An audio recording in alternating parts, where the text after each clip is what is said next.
Hello everyone, today I'm going to show you how to fix Roblox not launching or working on your Windows PC. Make sure to watch the video to the end, not to miss any important details. Like and subscribe.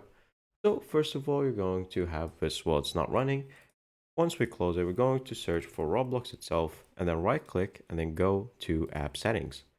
And then from here, you're going to have a few options for the application. First of all, you're going to be able to repair it in case of any corrupt files. This should solve it. And then after you do that, you're going to reset it. Now, if both these options didn't work out after you finish them, you're going to simply uninstall it. And then once you uninstall it, you go back.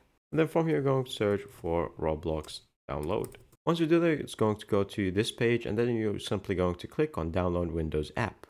And then from here, once you install it, you're going to locate the folder, and then you're going to select the Roblox player launcher, and then right click on it, go to properties, go to compatibility, and then from here, run this program compatible for Windows 8, disable full screen optimization, and run this program as administrator.